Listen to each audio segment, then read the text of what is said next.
وقد قال الله تبارك وتعالى في القرآن المجيد: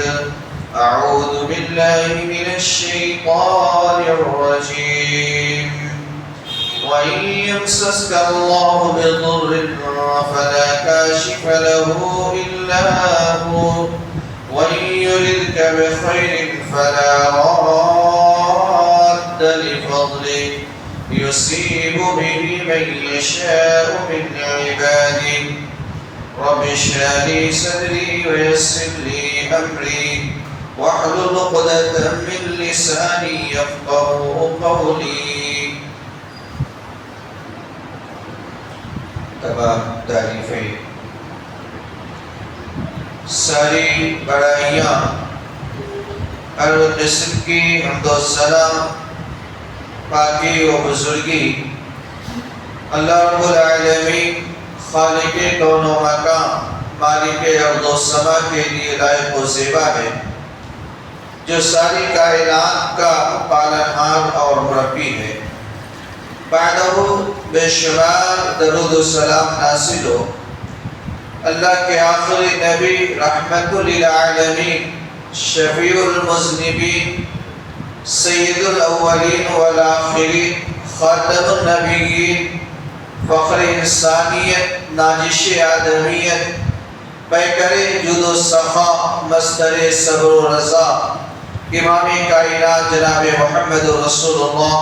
صلی اللہ علیہ وسلم کی ذات مطہرہ مبارکہ پر۔ محترم بزرگوں، دوستوں، پردہ نشین اسلامی ماں اور بہنوں، اللہ تبارک و تعالیٰ نے ہمیں بحیثیت دین دولت اسلام سے نوازا ہے، جو دین ایک عالمگیر اور آفاقی دین ہے، ایک کامل اور مکمل دین ہے، فطرت انسانی کے تقاضوں کو پورا کرنے والا جامع ترین دین ہے، جس کے اندر گود سے لے کر کے گور تک انسانی زندگی کے لیے رہنمائی موجود ہے۔ دنیا و آخرت کی کامیابی و کامرانی کی کلید ہے، جس دین کو اللہ تبارک و تعالی نے اپنا محبوب اور پسندیدہ دین قرار دیا ہے۔ اسلام کا امتیاز اور اس کی خوبی یہ ہے کہ اسلام ایک صاف و شفاف عقیدہ، نظریہ، طرز عمل اور طرز حیات پیش کرتا ہے، اور بندوں کو ڈائریکٹ اس کے رب سے جوڑتا اور ملاتا ہے، ہر طرح کے توہمات اور خرافات کی تردید کرتا ہے، بے فکری کرتا ہے، وہ تمام رکاوٹیں دور کرتا ہے جو بندے اور رب کے درمیان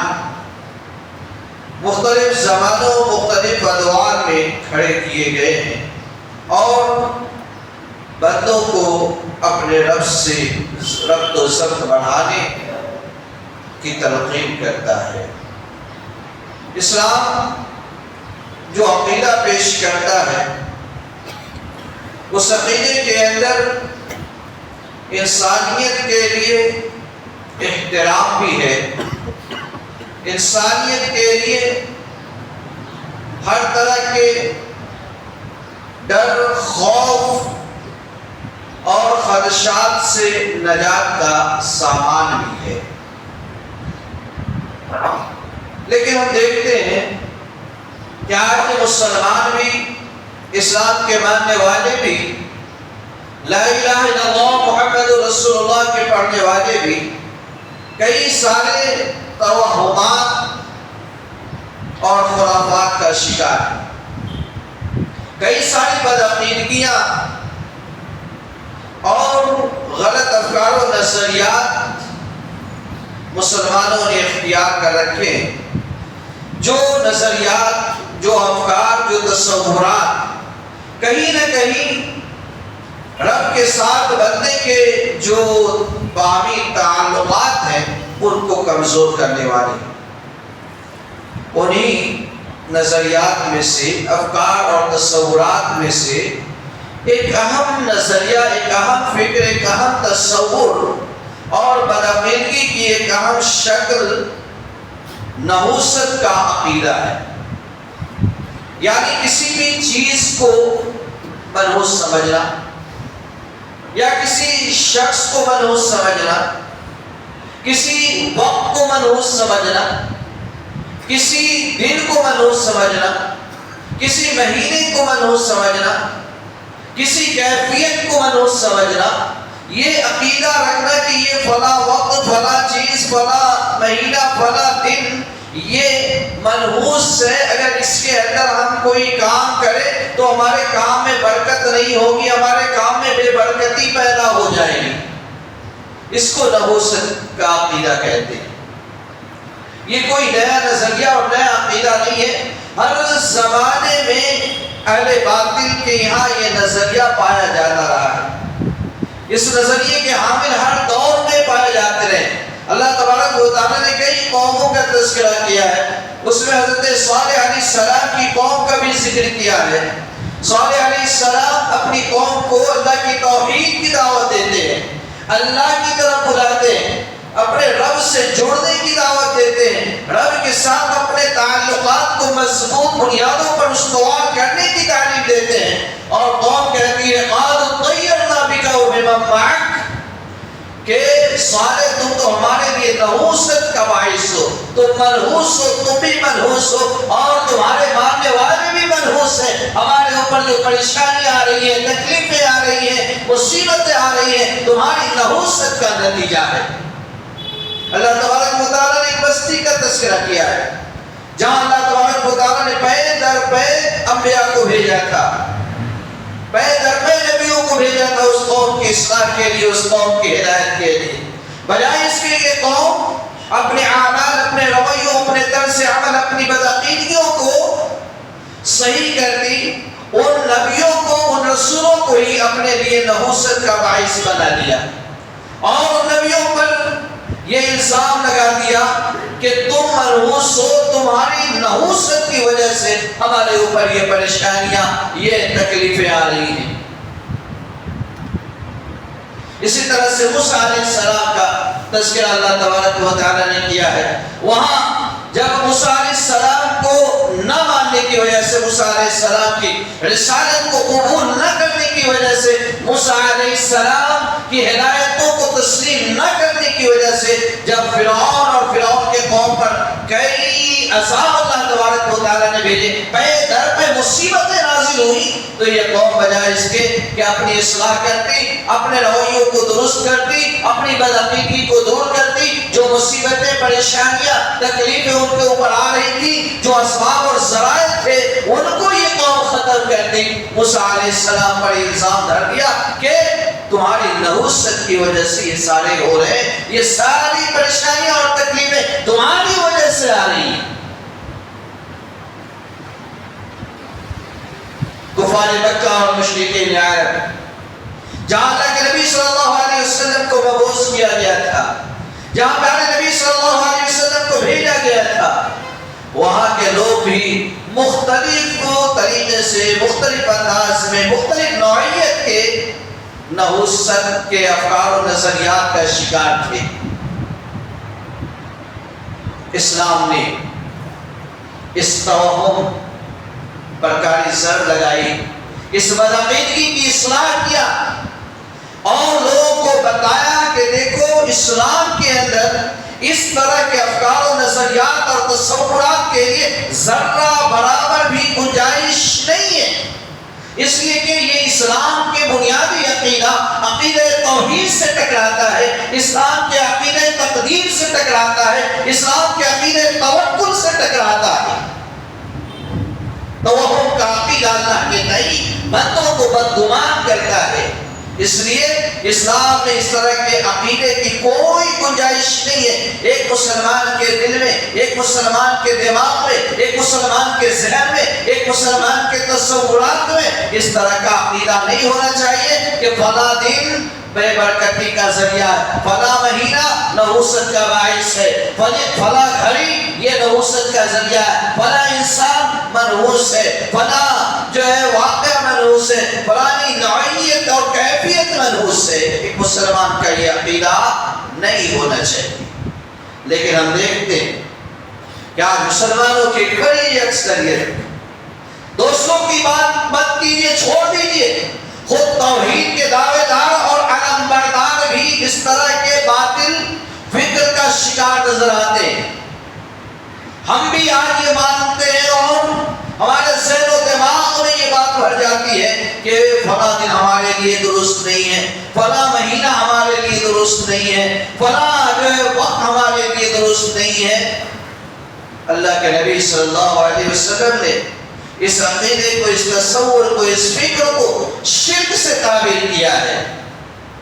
پیارے نبی نے کہا کہ الطیرۃ شرک، الطیرۃ شرک، الطیرۃ شرک، کہ نحوست کا عقیدہ رکھنا یہ شرک ہے، نحوست کا عقیدہ رکھنا یہ شرک ہے، نحوست کا عقیدہ رکھنا یہ شرک ہے۔ 3 مرتبہ اللہ کے نبی صلی اللہ علیہ وسلم نے اس عقیدے کو شرک قرار دیا۔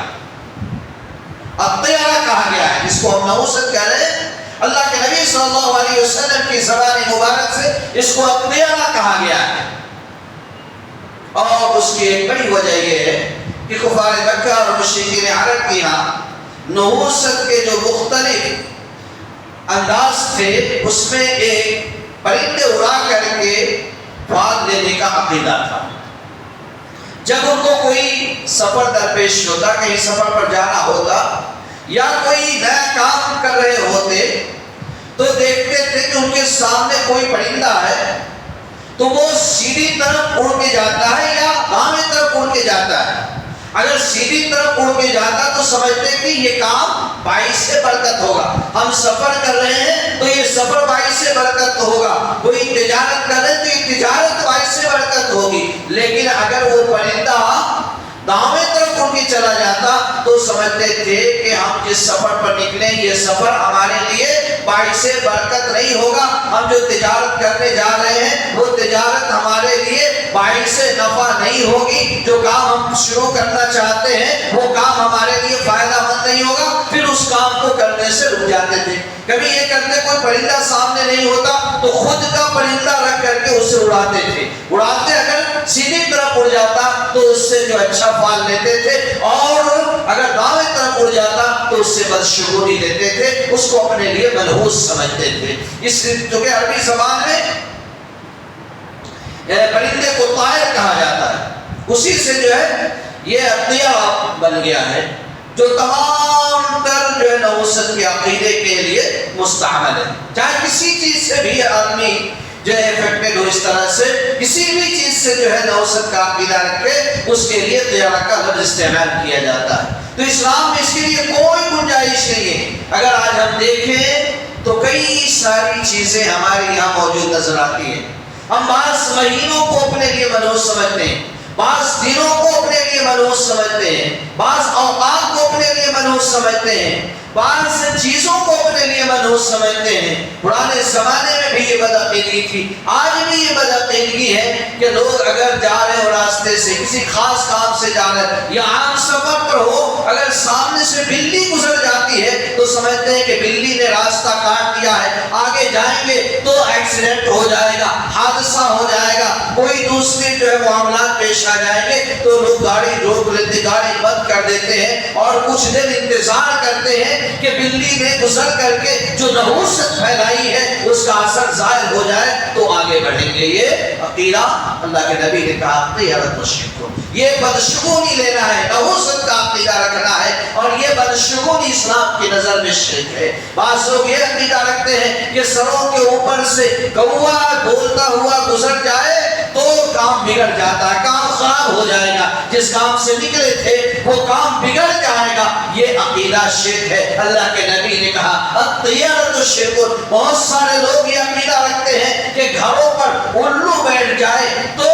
اس گھر کے اندر نحوست آ جاتی ہے، اس گھر سے برکت ختم ہو جاتی ہے، اس گھر میں برکت نہیں ہوتی، یہ عقیدہ شرک ہے۔ اللہ کے نبی نے کہا الطیرۃ شرک۔ بہت سارے لوگ یہ سمجھتے ہیں کہ فلاں دن چہارشنبہ کا دن مجھے جو ہے نہیں جمتا، یہ جو ہے اس دن ہم کام کریں تو جو ہے کام اچھا نہیں ہوتا، سفر پر نکلے تو سفر کامیاب نہیں ہوتا، اس طرح کا عقیدہ رکھنا شرک ہے۔ اللہ کے نبی کہتے ہیں الطیرۃ شرک، کہ بد جو ہے نحوست کا عقیدہ، بدشگونی یہ شرک ہے۔ اس طرح سے آپ غور کرتے جائیے، دیکھتے جائیے، جو ہے لوگ بعض لوگ شوال کے مہینے کو جو ہے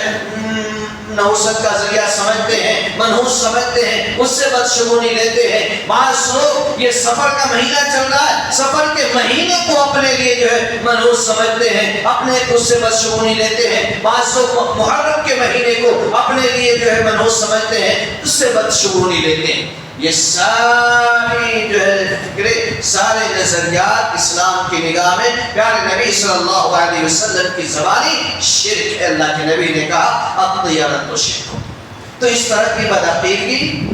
غلط فکر، غلط تصور، غلط نظریہ ہم مسلمانوں کے ذہن و دماغ میں نہیں ہونا چاہیے۔ پیارے نبی صلی اللہ علیہ وسلم نے ایک حدیث کے اندر نہیں، کئی ساری احادیث کے اندر اس عمل کی تردید کی ہے، اس کی بےخبری کی ہے، مختلف انداز میں مسلمانوں کو سمجھایا اور مسلمانوں کو بتایا ہے کہ مسلمانوں تمہارا یہ عقیدہ نہیں ہونا چاہیے، تمہارے ذہن میں، تمہارے دماغ میں یہ بات نہیں آنی چاہیے۔ ایک حدیث کے اندر اللہ کے نبی صلی اللہ علیہ وسلم نے فرمایا کہ لیس منا من تطیر او تطیر له او تکہن و تکہن له او سحر او سحر له، کہ وہ شخص ہم میں سے نہیں، لیس منا، وہ شخص ہم میں سے نہیں ہے، لیس منا، وہ شخص مجھ سے تعلق نہیں رکھتا، لیس منا، اس شخص کا مجھ سے کوئی ربط و ضبط نہیں ہے، من تطیر او تطیر له، جو بدشگونی لے یا جس کے لیے بدشگونی لیا جائے، جو خود بدشگونی لے، فعال نکالے یا اس کے لیے فعال نکالا جائے۔ چونکہ ایک چیز معاشرے میں جب زیادہ رائج ہو جاتی ہے تو پروفیشنل شکل اختیار کر لیتی ہے۔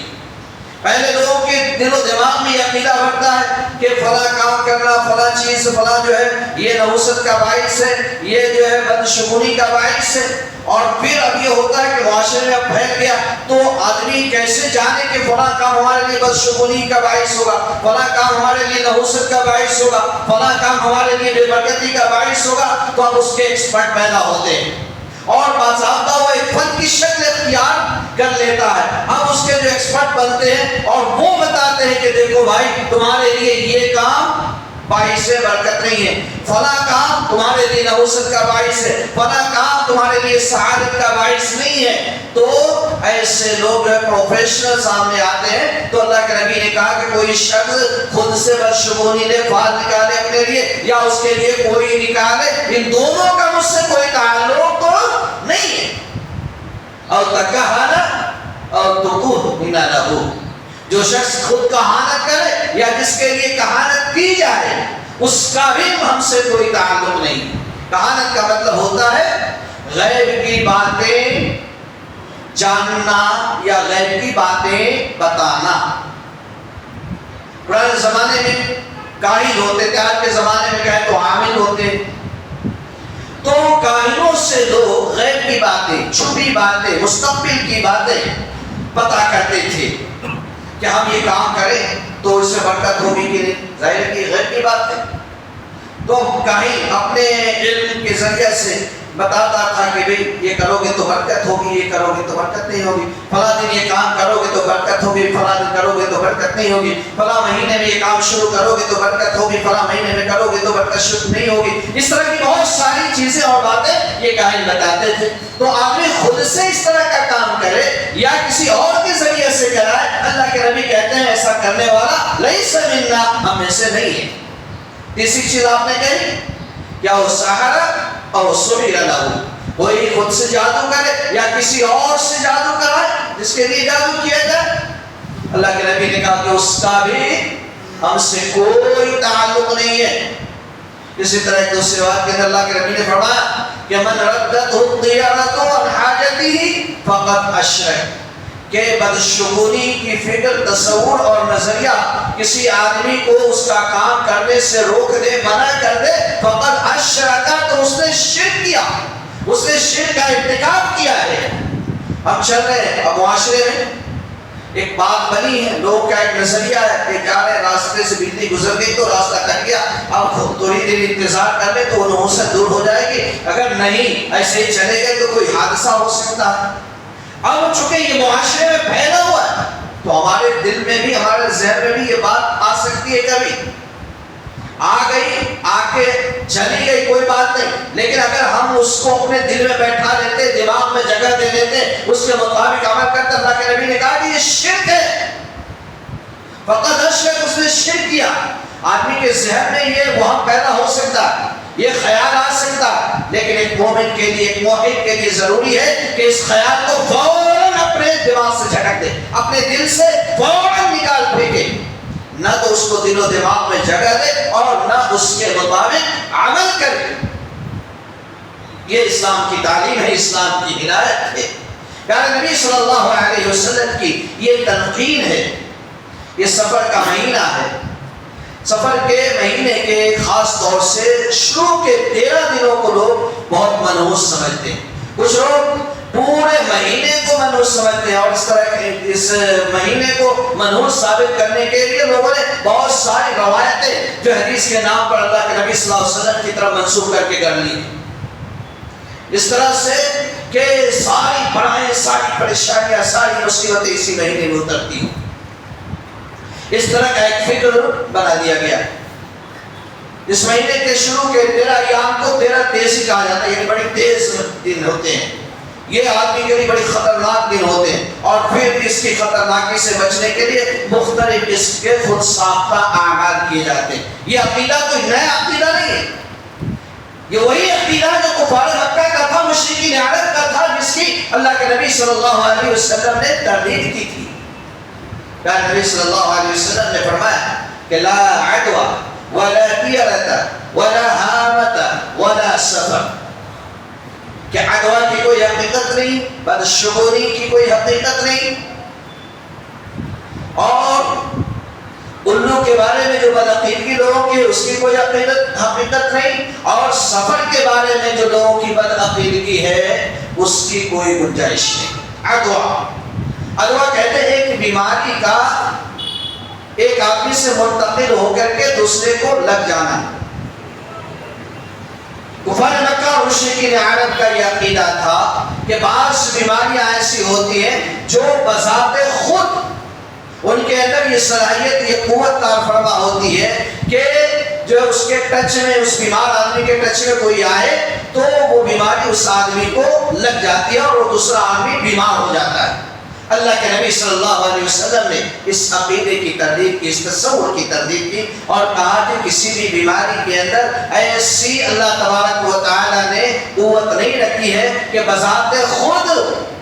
کسی کو بیمار کر دے، کسی کو لگ جائے۔ لا عدوہ، اس کی کوئی حقیقت نہیں ہے، یہ ایک وہم ہے، اور یہ وہم نکل جانا چاہیے، یہ وہم نکل جانا چاہیے، یہ وہم جو ہے ایک مسلمان کے ذہن و دماغ میں نہیں ہونا چاہیے۔ دوسری بات آپ نے کہی ولا طیرۃ، بدشگونی کے لیے اسلام میں کوئی گنجائش نہیں ہے۔ تیسری بات آپ نے کہی کہ ولا ہامۃ، الو کے بارے میں جو لوگوں کا عقیدہ ہے وہ بھی صحیح نہیں ہے، درست نہیں ہے۔ الو کے بارے میں تو میں یہ بتایا کہ پرانے زمانے میں بھی اور آج بھی یہ بدعقیدگی ہے کہ الو کسی کے گھر پر بیٹھ جائے تو یہ سمجھا جاتا ہے کہ اس گھر میں بے برکتی پیدا ہو گئی ہے، اس گھر میں نحوست آ گئی ہے۔ تو اللہ کے نبی نے کہا کہ اس کی کوئی حقیقت نہیں ہے، حقیقت سے پرے بات ہے۔ دوسرا عقیدہ کفار مکہ اور مشرکین عرب کا یہ تھا کہ جب کوئی آدمی مر جاتا، کسی کو ناحق قتل کر دیا جاتا ہے، تو اس کے کھوپڑی سے ایک الو نکل کر کے باہر آتا ہے، اور وہ اپنے قصاص کا مطالبہ کرتا ہے، فریاد کرتا ہے کہ میرا قصاص ہو، میرا قصاص ہو، میرا بدلہ دو، مجھے ناحق قتل کیا گیا ہے، میرے قاتل کو قتل کر دو۔ تو جب قاتل کو قتل کر دیا جاتا ہے تو یہ الو خاموش ہو جاتا ہے۔ اللہ کے نبی نے کہا کہ یہ بدعقیدگی ہے، غلط تصور ہے، غلط عقیدہ ہے، اسلام کے اندر اس کے لیے کوئی گنجائش نہیں ہے۔ تیسری بات اللہ کے نبی نے کہا ولا سفر، سفر کے بارے میں جو لوگوں کا عقیدہ ہے، جو لوگوں کا نظریہ ہے، جو لوگوں کی فکر ہے، اس کی بھی اسلام کے اندر کوئی گنجائش نہیں۔ سفر کے بارے میں بھی کفار مکہ اور مشرکین عرب کا 3 قسم کا طرز عمل ملتا ہے۔ ایک طرز عمل تو یہ تھا کہ جو حرمت والے مہینے 4 مہینے رجب، ذوالقعدہ، ذوالحجہ، محرم، رجب ادھر بیچ میں آتا ہے، ذوالقعدہ، ذوالحجہ اور محرم یہ تینوں مہینے ایک ساتھ آتے ہیں، ایک کے بعد دوسرا آتا ہے۔ وہ مہینوں کا احترام کرتے تھے، حرمت والے مہینوں کا بڑا احترام کرتے تھے، لیکن لڑنا جھگڑنا جنگ کرنا قتل و جدال کرنا ان کے جو ہے گھٹی میں پڑا ہوا تھا، عادت بن گئی تھی ان کی۔ اس سے کبھی کبھی ایسا ہوتا کہ پورے 3 مہینے تک ان بدعمالیوں سے بچنا ان کے لیے مشکل ہو جاتا تھا، تو کرتے یہ تھے کہ محرم کو ٹال دیتے تھے، محرم کو سفر بنا دیتے، سفر کو محرم بنا لیتے، سفر کو پہلے لے آتے، محرم کو پیچھے کر دیتے، یعنی ذوالحجہ کے بعد کہتے کہ اس سال جو ہے محرم نہیں آئے گا، اس سال سفر رہے گا، اور اس میں وہ حلال ہو جاتے، یعنی جو کام ان کو کرنا ہوتا تھا، جو غلط کاریاں کرنی ہوتی تھی، جنگ و جدال کرنا ہوتا، لڑائیاں کرنی ہوتی، تو وہ سارے کام کر لیتے۔ پھر اگلا مہینہ آتا تو اس مہینے کے احترام میں جو ہے ان غلط کاریوں سے وہ رک جاتے تھے۔ اللہ کے نبی نے کہا کہ اللہ کے دین میں اس کی کوئی گنجائش نہیں ہے کہ مہینے کو آگے پیچھے کیا جائے۔ دوسرا تصور یہ تھا ان کا کہ وہ عقیدہ رکھتے تھے کہ آدمی کے پیٹ میں ایک کیڑا ہوتا ہے جس کو سفر کہتے ہیں، اور وہ کیڑا جب آدمی کو بھوک لگتی ہے تو کیڑا آدمی کو کھانا شروع کر دیتا ہے، اور اس طرح سے آدمی کی جان بھی جا سکتی۔ اللہ کے نبی نے کہا کہ اس تصور کے لیے بھی اسلام میں گنجائش ہے۔ تیسرا عقیدہ یہ تھا سفر کے مہینے کے تعلق سے کہ یہ مہینہ منحوس ہے، یہ مہینہ منحوس ہے۔ کیوں؟ اس لیے کہ اس مہینے میں قتل و غارت گری ہوتی ہے، اس مہینے میں نہ جانے کتنی عورتیں بیوہ ہو جاتی ہیں، کتنے بچے یتیم ہو جاتے ہیں، کتنوں کا مال لٹ جاتا ہے، کتنوں کی جان چلی جاتی ہے، اس لیے یہ مہینہ منحوس ہے۔ اب بتائیں کہ لڑائیاں کون کرتے تھے، جنگ کون کرتے تھے، ایک دوسرے کو مارتے کون تھے، عورتوں کو بیوہ بچوں کو یتیم کون بناتے تھے، وہ خود کرتے تھے، لیکن الزام مہینے پر ڈالا ہوا تھا کہ یہ مہینہ منحوس ہے۔ ہوتا یہ تھا کہ اگر 3 مہینے انہوں نے برداشت کر لیے تو یہ جب سفر کا مہینہ آتا تو نکل پڑتے گھروں سے، جو ہے چل پڑتے، گھریں خالی ہو جاتی، لڑائیاں شروع ہو جاتی، جنگ شروع ہو جاتی، قتال شروع ہو جاتا، لوٹ مار شروع ہو جاتا، اور خوب